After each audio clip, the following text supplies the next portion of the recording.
Okay, hi guys. So welcome back to our Sunday class again, even though it's online for the remaining part of the year. Okay, first of all, I have to apologize if there should be any like problems or inconveniences caused throughout this remaining part of the year. I hope that you understand that it is because that we have to go online, and this is my first time like conducting a lesson online too, and that everything will go smoothly. Okay, so just trust in the Lord, and I apologize once more. Okay, so as you can see, right, we'll be learning about the history of Israel for the remaining part of the year. Okay, so what do I mean by this is that you actually learn what happened in Israel right at the beginning and all the way to the present day. Okay, basically you will have like an overview of the entire history of Israel after these entire lessons. Okay, so um, let's start our lesson proper. So introduction. But before we carry on, I would like to talk about the schedule. So as you can see, there will be a total of 14 lessons for this year and a total of 6 assessments too. Okay, each assessment will cost 5 marks and it will be separately graded from the quizzes. Okay, so there'll be two quizzes, quiz one and quiz two. Quiz one will be in Kahoot form, and for quiz two, I will give you more information when the time comes. Okay, so this is just the overview schedule for the year. Okay, so today you'll be looking at lesson one. So you may have this question like, why should I study the history of Israel? Like, why is it so interesting about it? Or blah blah blah. Okay, so I have actually three reasons for you to like study this. The first reason is to study the Jews, and as you all should know, the Jews are actually God's chosen people. So therefore, it's actually important to study God's chosen people. Okay, then the second one is that actually, if you realize that the history of Israel plays an important role in three major religions in the world: Christianity, Judaism, and Islam. So you will actually understand why is this like the way once we go through these entire 14 lessons. Then you will be better. You'll be like you can appreciate it better. Okay, then last but not least, we can understand God's future plan for Israel.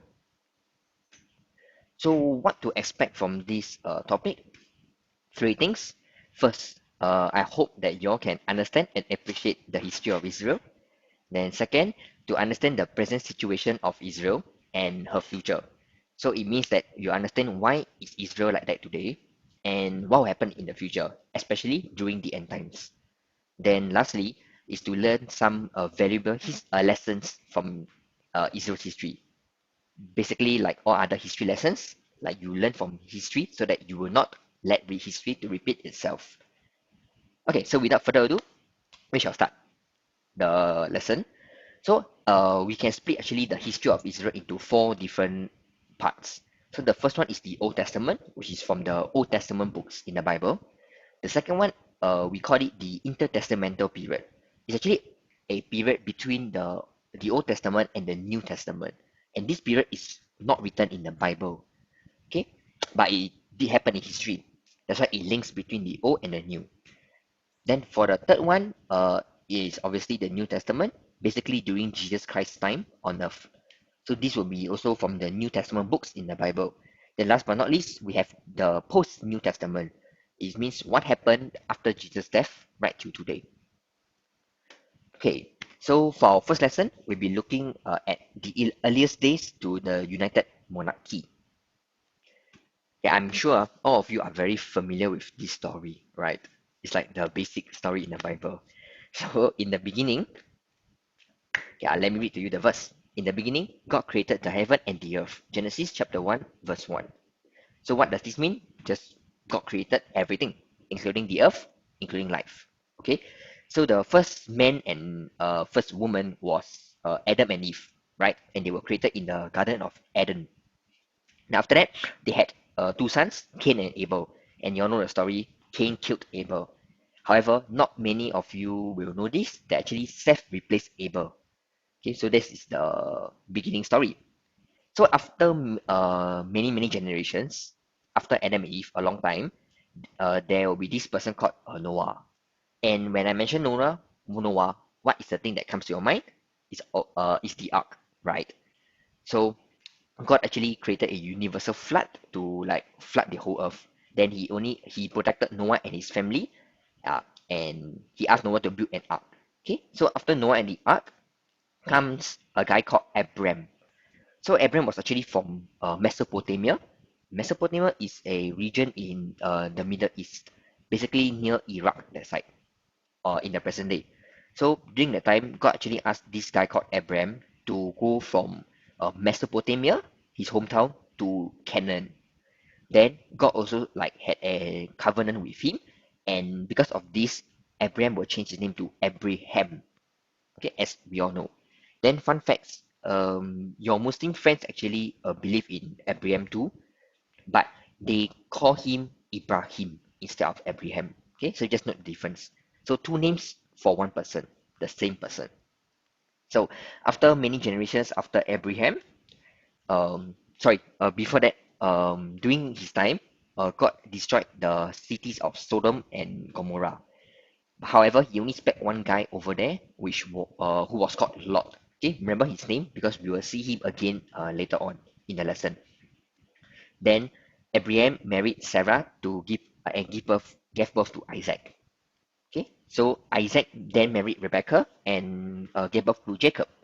So this is where the some people would say the history of Israel like began. Why? It's because Jacob he will change his name to Israel. Okay, that's the first thing because of God asked him to do that. Then he will have 12 sons. Okay, each of them will be the founder of each of the 12 tribes of Israel. That's why some people will take it. This is actually the beginning of the state of Israel itself. Okay, 12 sons, 12 tribes. Then after this, one of the son, if you can remember, was named Joseph, and he was actually Israel's favorite son. But however, he was betrayed by his 11 other brothers. So in the end, he was actually sold as a slave to Egypt. Then there was a famine in that region. So Joseph became the second most powerful guy after the Pharaoh in Egypt. Then after this, he actually invited his 11 brothers and his father to move to Egypt so that they can actually survive there better.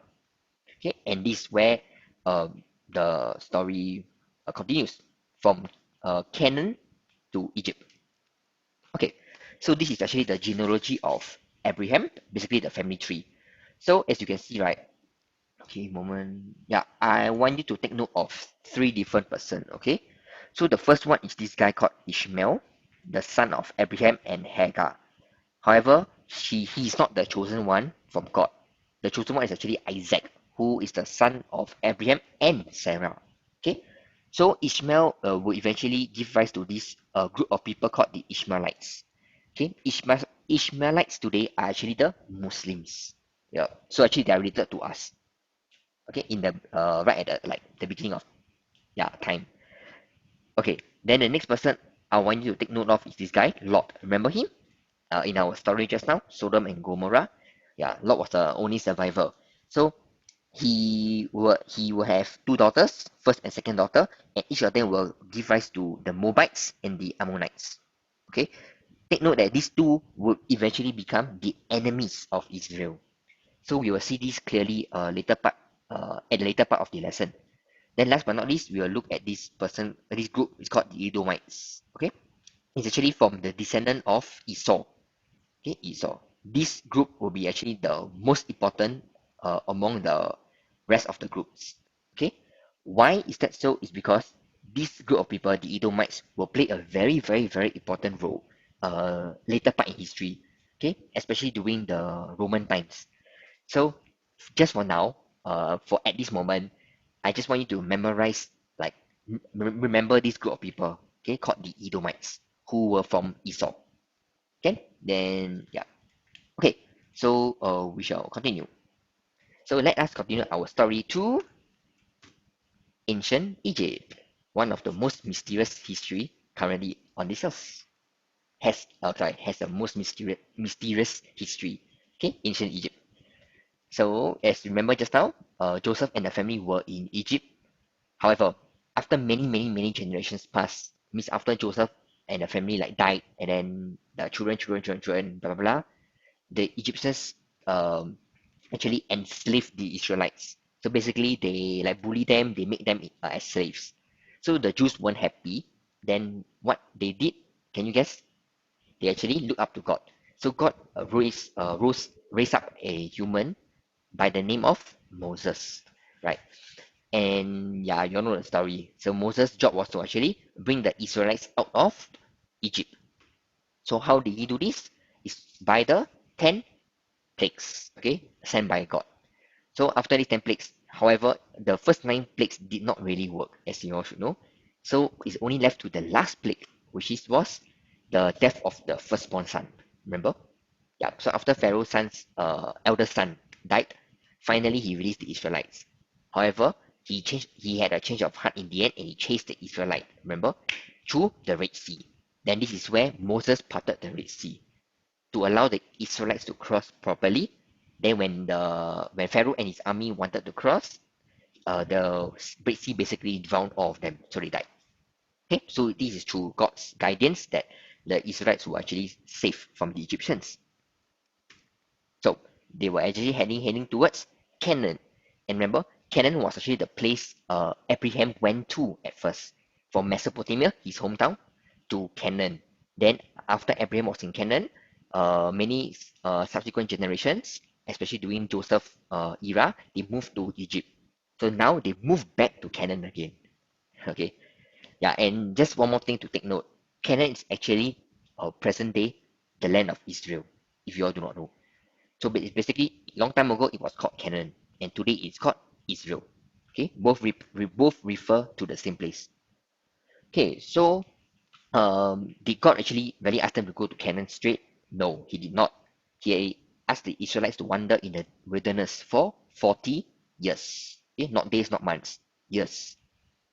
Then, while they were there, God actually provided Moses the Ten Commandments, one of the most important events in Jewish and Christian history. Okay, the Ten Commandments on Mount Sinai. Then after this, at the place of Kadesh, remember they sent 12 spies into the land of Canaan to like spy the land. However, 10 of them did not go because they were afraid. Only 2 went. And you know who were the 2 spies? Joshua and Caleb. Okay, these 2 spies only.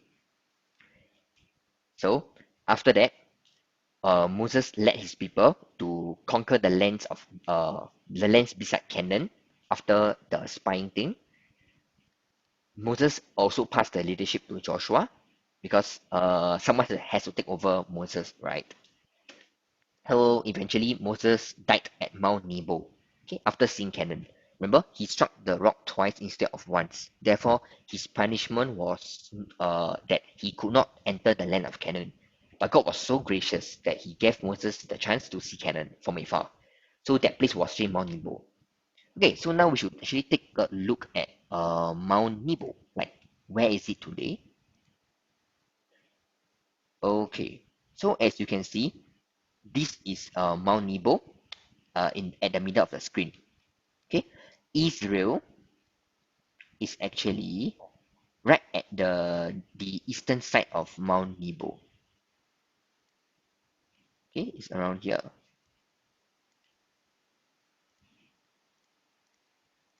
Okay, this is actually Israel. This whole place in the red circle. And just take note of this place called Jericho because this is the place that will be the first city that Joshua they all go to. We will see later part of the lesson. Okay, Jericho. So as you can see, Mount Nebo is over here, and they need to cross from Mount Nebo all the way to this part. Okay, Israel. So it's quite far actually for that time. Okay, so let us take a look, a closer look at Mount Nebo. Okay, wait a moment. Okay, Mount Nebo in the world today.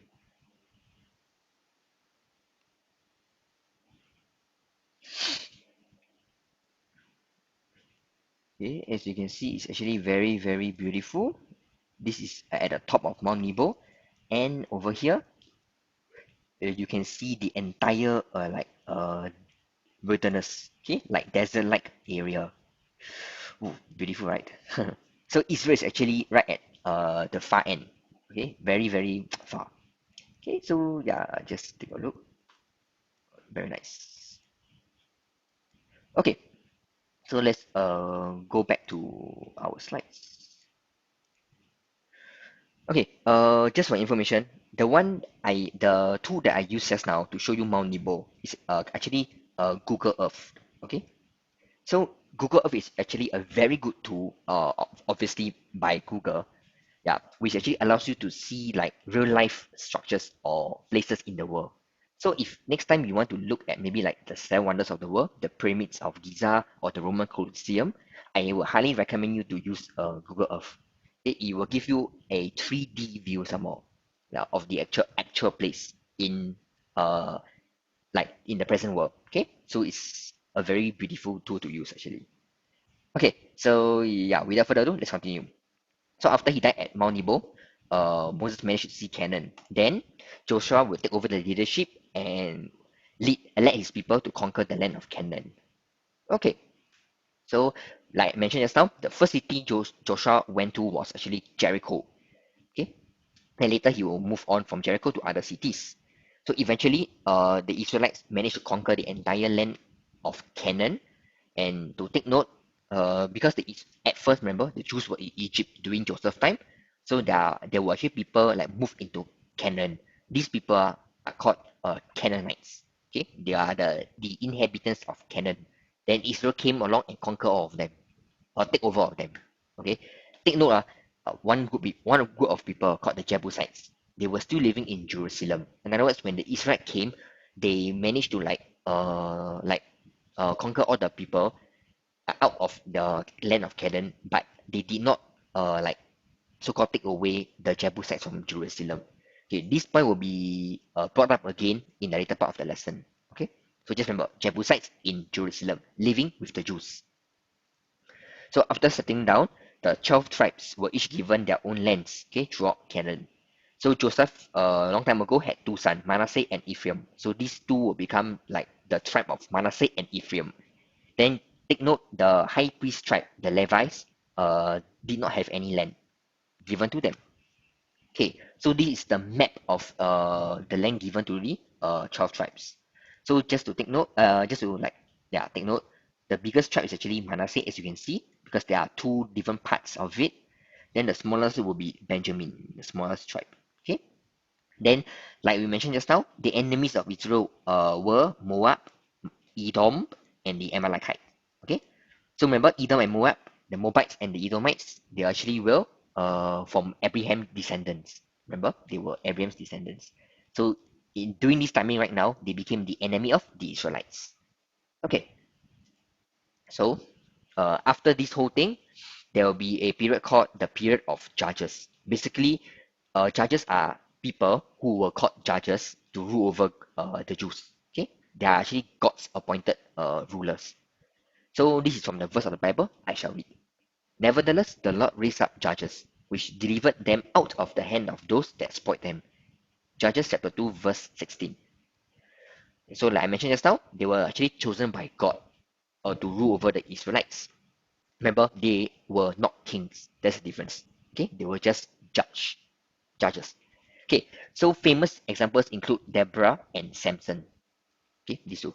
However, during this period, it was a time of like alternate idolatry and returning back to God. So it's like I'm a good judge, and then my next judge was very evil, and then become good, they get evil. Okay, so it's like good, evil, good, evil, good, evil, like that. Then during this time too, there's one enemy became very, very powerful and was the most persistent enemy of the Jews. Okay, they were the Philistines. So take note of the name Philistines. Okay, sea people. So some people will actually say that the term Palestine originates from Philistine. Sounds familiar, right? It sounds the same, right? Yeah. Okay, for now you may not know the like meaning of Palestine, but as we go through the year, you will actually understand. the meaning of Palestine. Okay, right up to today world where we use the word Palestine and Israel like for the same land. Okay, but never mind. If you don't really understand now, just take note that there's such a word called Palestine, and the enemies, like the most powerful enemies of the Jews during that time was the Philistines. Okay, so after the period of Judges came the period of the United Monarchy. So how did it happen? We shall see. But the thing displeased Samuel when they said, "Give us a king to judge us." And Samuel prayed unto the Lord. First Samuel chapter 8, verse 6.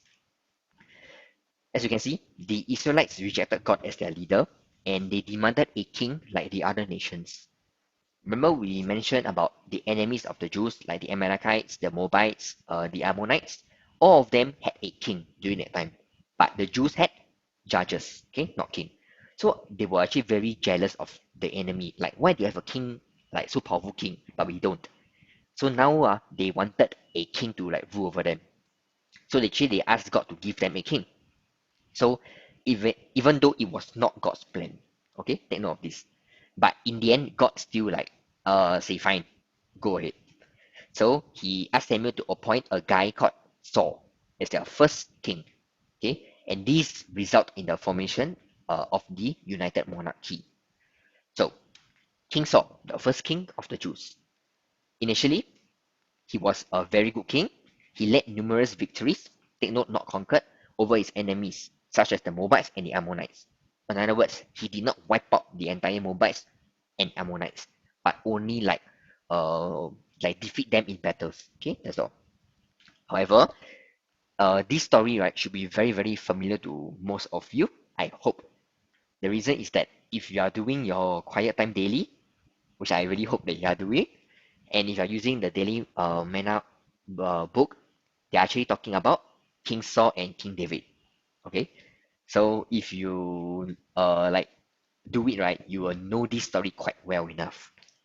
Okay, so as the story goes, he was rejected by God after King Saul disobeyed God. Okay, the last straw was actually not killing the Amalekite king, where God actually asked him to kill the king, but Saul did not. Okay, then eventually, God chose David as the new king over King Saul. Then David also defeated Goliath. Remember the rock to the eye story, stone to the eye. Then because of this, right, David became very famous among the Jews and even unto the enemies. And King Saul, being King Saul, he grew very very jealous to the extent that he wanted to kill David. Okay, and this actually went against God's plan because God wanted to give the next kingdom to David, not Saul. So like I say, Saul tried to kill David many many many times. Then, but under God's guidance, David managed to escape. Okay, this is actually quite ironic that even Saul's own son Jonathan and Saul's own daughter Michal actually supported David and went against their own father. So even the children of Saul managed to see that David was the actually was the chosen one, was God's chosen one to be the king, not their father. Okay, then when Saul wanted to kill David, David actually had two chances to kill Saul, like to end his misery. However, David spared Saul's life. The reason is that David knows that uh, everything will go according to God's plan. So he will not actually like interfere with God's plan as yeah, it will not be good for him. Okay. Another thing is that if he kills Saul, he will be committing a sin, which is thou shalt not murder. Therefore, he actually let God's plan to like carry on smoothly. Then let God to like control his life. Okay. Then eventually Saul and David will swear actually to each other that they will not kill each other anymore. However, this will not last because at the battle of Gilboa with the Philistines, Saul led the Israelites, okay, and the Jews and his own army to fight the Philistines. However, he only did this after consulting the witch at Endor. Okay, take note, a witch. Okay, a witch, not a prophet from God. And because of this, the Israelites lost. Then Saul committed suicide by stabbing himself. And unfortunately, sadly, his three sons, including Jonathan, died in battle with him. Okay, so this actually ended the Saul dynasty of Israel. So he only had one son left. His name is called Ishbosheth, and he took over temporarily only. So why this happened? Why such a tragic end? It was because Saul was rejected by God. Remember, due to his disobedience at the start, and his consultation of from a medium, basically a witch. So basically, he's like more towards the witchcraft side already. Okay, which is very very unholy. So after King Saul, who took over, everyone should know is King David, the second king of Israel. Okay, or maybe the third if you say that Ishbosheth is a second king. But even though this guy only ruled a very very short time, so most of us actually don't consider him as like a proper king in that sense. Okay, so we say yeah, King David as the second king. So take note, David comes from the tribe of Judah. So after this time, the tribe of Judah seceded. Seceded means they declared independence from Israel. So let me give you an example. You know Johor Bahru is in Malaysia, right? So let's say if I say Johor Bahru secedes from Malaysia, it means Johor Bahru declared independent, means they became a country itself. So in other words, Malaysia is one country and now Johor Bahru is another country. Okay, that is the meaning of seceded. So Judah did this during that time where they declared themselves a country and proclaimed David as their new king. Then David would eventually unite the entire kingdom of of Israel under his rule. Then, meanwhile, Ishbosheth, the last son of Saul, was later assassinated by his own army captains. So the first thing David did after reuniting the entire Israel was to conquer Jerusalem. Remember, I said there was a group of people called the Jebusites. Yeah, the Canaanites that was left in Jerusalem. Yeah, he actually get rid of them out of Jerusalem. Okay, and he named this city Jerusalem the new capital. And with this, he brought the Ark of the Covenant into Jerusalem. Then David wanted also to build a temple for God. However, he was rejected by God through the prophet Nathan. Okay, and God told him that his son, David's son, will complete the job of building a temple, not David. Okay, so this, as you all know, right, is actually David's biggest mistake in his entire life, right? His lust for Bathsheba, which caused him to sin against God. Okay, he committed two major sins. The first one was committing adultery because he married Bathsheba. Then the last one was murder because he indirectly murdered Bathsheba's then husband. Okay. However, the difference between Saul and David was that David repented to God, means he asked God for forgiveness, and therefore God actually did not like punish him that heavily.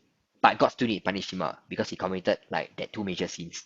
So the first thing God do was killing David's first son with Bathsheba. Okay. However, this was not the major punishment. The major punishment was, in fact, his favorite son, David's favorite son, Absalom, rebelled against David. Means his own son went against him and fought a battle for the throne. Eventually, his own son was killed by Joab, David's own army commander. Okay, so this is actually a very bloody family problem during that time. And like I say, this was actually the punishment for David's sins. Okay, so eventually, David managed to conquer the lands of his enemies, which became tributaries. Tributaries means, let let's say I defeated you. Okay, so I make you my tributary. In other words, you must pay me like money every single year. Then I will not like take over your entire land. Means I still allow you to rule your land, but you must pay money every single year. That is called tributaries. Okay. And eventually, at the end of his life, David worshipped the Lord wholeheartedly and repented from his sins.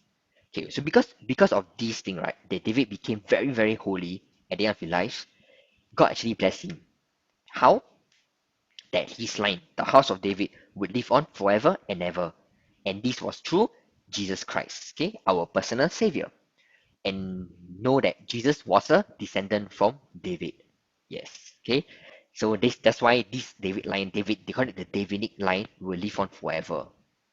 And if you are observant enough, you know that Jesus is or was also from the tribe of Judah. because David is from Judah. Okay, take note. So after David, his son Solomon took over as king. Okay, the third king of the Jews, King Solomon. So King Solomon, at first, like his father, he was very good and powerful. So he actually increased the kingdom dramatically by forging alliances with other kings, such as the king of Tyre and the queen of Sheba. So a very powerful king.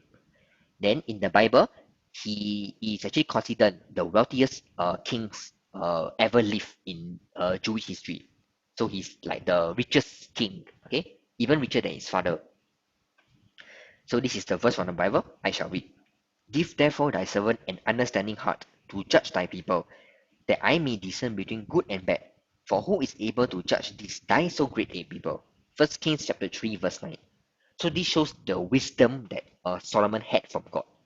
Okay, one very good famous example is this actually. We call it the Judgment of Solomon. So the story goes like this. There were two women, woman A and woman B. Okay, they were actually arguing over the who is the mother for this child. So they brought this case in front of King Solomon. So do you know how King Solomon did it? He basically said this. Okay, now I will cut this child into half, and half of it I'll give it to woman A, and the other half to woman B. Immediately, woman A say, "Do not cut this child into half because I don't want my own child to die. So I'm willing to actually sacrifice my own child to this woman B if you don't cut into half." In other words, this is actually mother's love. Okay. So after this, right, Solomon knows that the real mother was actually Mother A, because only a real mother would say that she would rather sacrifice her rights to take care of the child so that the child can live and not die. So this proved that Solomon was actually very wise. And so wise to the extent that, in today's English dictionary, there's an idiom called as wise as Solomon, right? It means you're a very wise guy. Yeah. Hey, and one more thing. Remember what God said to David? That his son will build the temple? So Solomon was the one. So Solomon built the first temple, okay, called the Temple of Solomon, and he dedicated this to God. I give a hint. Please remember this point because it may come up for the assessment or the quiz. Okay, the first temple, the first Jewish temple, also known as the Temple of Solomon, built by Solomon himself. However, maybe some of you may know this. At the end of his life, he did not stick to God. Okay, he became actually quite sinful. So he had many wives, and he turned away from gods to idols. Okay, some sources say that he had over 1,000 wives. So it's like really a lot. Okay, damn a lot. Then God would eventually punish him by taking away his kingdom. However, for the sake of David, his father, God will only do it from his son. So God was actually still very gracious and merciful. Then, how this happened was starting from this, that the Jews, especially in the northern part of Solomon's kingdom, became very unhappy due to the high taxes Solomon imposed on them.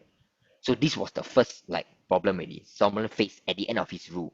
Okay, and not only this, some sources also mention this, that Solomon had demons as his slaves. Okay, that is actually quite surprising, right?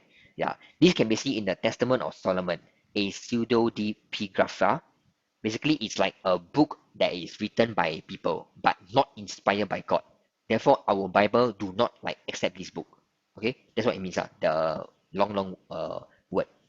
So this book actually says this about demons being slaves to Solomon. However, this was not the only book which says this. He also known as a magician or exorcist. Hey, as you can be seen in the Lesser Key of Solomon. This is a 17th century grimoire. I think I pronounced it correctly, the French way. Yeah. Okay, so this book, the Lesser Key of Solomon's, mentioned that Solomon was also did some witchcraft.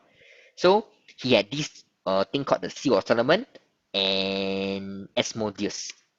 So let's see. The Seal of Solomon is the one on top of the screen. They say this seal can actually control any demons. Yeah, so it's quite powerful. Basically black magic. Then the one below is a picture of Asmodeus. Asmodeus is actually one of the seven princes of hell. So he's a very powerful demon. I think it's an archdemon, in fact. Okay, and it is rumored that Solomon actually controlled this demon Asmodeus to build up his entire like infrastructure, like his empire, his kingdom, okay, including the Temple of Solomon. So basically, yeah, we do not know whether this is true or false, and I'm not going to say it's true or false because we really do not know.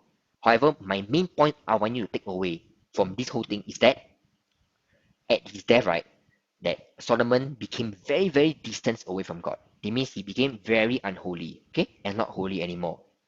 And because of this, remember, God will punish Solomon's son. That the son will eventually separate the Israelite kingdom into two different kingdoms, and these two kingdoms will never, never be united again. Okay, so in other words, that's why the last king of this united monarchy means two kingdoms combined into one was King Solomon. Once his son took over, the kingdom will be split into two, and these two will never, never reunite again. Okay, that was the eventual punishment from God. Okay, for Solomon's sin, and we shall learn this. We shall discuss this more for the next lesson. Okay, like how did this United Kingdom became separated into two, and why these two will never, never be like combined into one again. Okay, so as just a quick summary for this lesson, at first we have Adam and Eve, the first male and female respectively. Then we had Noah and the ark and the universal flood. Then after that, Abraham came about the picture, and he had a son called Isaac. Then Isaac will give birth to Jacob. Jacob was the one who had 12 sons, and these 12 sons would form the tribe of Israel, the 12 tribes of Israel. Then many generations later, they were in Egypt. God brought up Moses. Moses brought the Jews out of Egypt to Canaan again through Joshua. Okay. Then after Joshua, when they were in Canaan, the period where judges rule Israel took over. Then finally, the people were sick of judges and they wanted a king. So King Saul was the first king. Evil became King David. Then David was actually very good. Then finally, his descendant, Solomon, King Solomon. Then after Solomon, the kingdom split into two different kingdoms. Okay, so movement wise is from Mesopotamia, where Abraham was from, to Canaan. God asked him to move there. Then after that, during Joseph's time, they moved out from Canaan to Egypt because of the famine. Then in Egypt, they were bullied, so they moved back to Canaan again, and this is where they stayed. Okay, so lessons you can take back from this lesson one is that we do not insist on having our own way and not following God's will. Okay, just like the Israelite, remember? They wanted to have a king instead of judges, even though it was not God's plan. So this was not God's will, but they still insisted. Therefore, God allowed them to have a king. However, the king was actually very, very evil and cruel, King Saul. Okay, so was this a good move? Honestly, no. Okay, and this is actually whose fault? Whose fault was it? The Jews. Okay, then last lesson but not least is that we need to repent from sin and seek God for forgiveness, just like how King David did. Remember, that's why King David line would eventually give rise to Christ, and Jesus Christ will be the savior of every single one on earth. Okay, and his name will live on for eternity. Why? It's because at the end of the life, King David repented, unlike King Saul and King Solomon. Okay, so please be like King David. Go back to God and repent for him for forgiveness. Okay, and yeah, with this, we will come to the end of lesson one. So, thank you very much. Okay, one more thing. For the assessment, right, I will be releasing with this video on the same day so that you all can have a head start in like doing the assessment first. Okay, and just take note that the assessment will due after 2 weeks, as you can see from the schedule. So yeah, just take note of it. Then any questions regarding anything like for this lesson or like the entire yeah lesson in general, you can actually PM me on WhatsApp or use the group to like chat. Okay, you are more than welcome to ask me any questions, and of course I will gladly answer it. Okay, so thank you guys, and I shall see you next week.